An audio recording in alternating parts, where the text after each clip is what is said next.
मनसे पदाधिकारी जावेद शेख यांच्या मुलाने मद्यधुंद अवस्थेत इन्फ्लुएन्सर राजश्री बोरे यांच्या गाडीला धडक दिली। तक्रार केल्यावर आरोपीने अर्धनग्न अवस्थेत महिलेशी गैरवर्तन केले। आपली चूक मान्य करण्याऐवजी त्याने वडिलांची भूमिका दाखवायला सुरुवात केली। घाटकोपरहून वर्सोवाला जाणाऱ्या मेट्रोमध्ये तांत्रिक बिघाडामुळे सेवा विस्कळीत। गर्दीमुळे घाटकोपर स्थानकावर चेंगराचेंगरीसारखी परिस्थिती निर्माण झाली। आठवड्याचा पहिला दिवस असल्याने प्रचंड गर्दी आणि विलंबामुळे प्रवाशांना त्रास झाला। पालघर वासियांसाठी अलर्ट। मुसळधार पावसामुळे सूर्य आणि वैतरणा नद्या दुथडी भरून वाहत होत्या।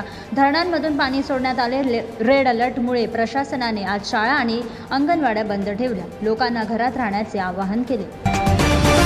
13 तासांनंतर हार्बर रेल्वे सेवा सुरळीत झाली, तर मध्य आणि पश्चिम रेल्वेवरील गाड्या 15 ते 20 मिनिटे उशिराने स्थानकांवर लोकल ट्रेन पकडण्यासाठी प्रवाशांची गर्दी। नवी मुंबईतील तुर्बे एसटी बस डेपोमध्ये भीषण आग लागली। दुरून या आगीच्या ज्वाळा दिसत होत्या। भीषण अपघातात 10हून अधिक वाहने आणि बस जळून खाक। अग्निशमन दल घटनास्थळी पोहोचले। कोणतीही जीवितहानी नाही। ठाकरे बंधूंच्या युतीमुळे गोंधळ। राज ठाकरेंनी अधिकाऱ्यांना युतीबाबत कोणतेही विधान करण्यास मनाई केली। या आदेशामुळे दोन्ही भावांच्या एकत्र येण्यावर गोंधळ निर्माण झाला।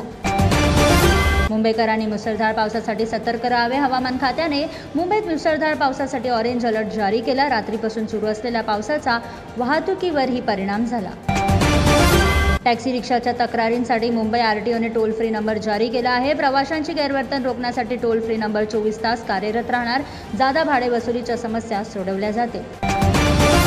शिवसेना आमदार संजय गायकवाड यांच्या वादग्रस्त विधानावर मनसे आक्रमक झाली। डोंबिवलीत आंदोलन करण्यात आले आणि गायकवाड आले तर त्यांच्या वाहनांची तोडफोड करण्याचा इशारा देखील देण्यात आला।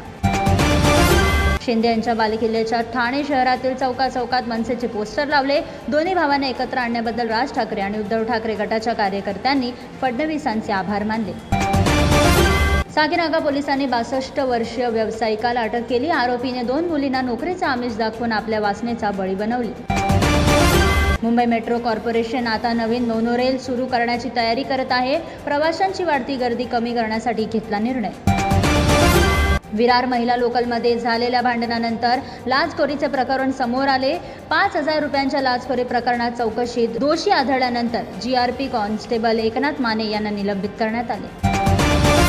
मालाडमध्ये 2 कोटी रुपयांच्या कोकेनसह नायजेरियन नागरिकांना अटक। ANC वरळीने ड्रग्ज रॅकेट पर्दाफाश केला। रायगडच्या समुद्र किनाऱ्याजवळ संशयास्पद बोटी आढळल्या। पाकिस्तानी बोट असल्याचा संशय। पोलिसांनी सुरू केला शोध मोहीम।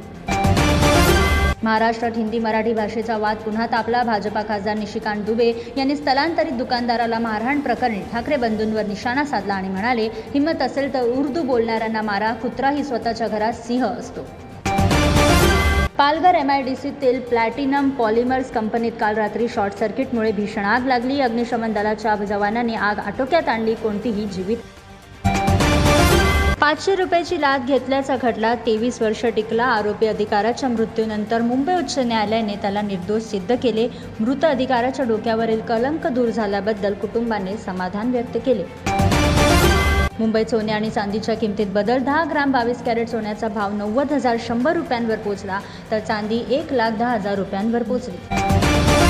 एनरॉकने प्रसिद्ध केलेल्या अहवालानुसार मुंबई पुणेसह 7 प्रमुख शहरांमध्ये घरांच्या विक्रीत मोठी घट झाली, ज्यामध्ये पुण्यात 27% आणि मुंबईत 25% घट झाली आहे।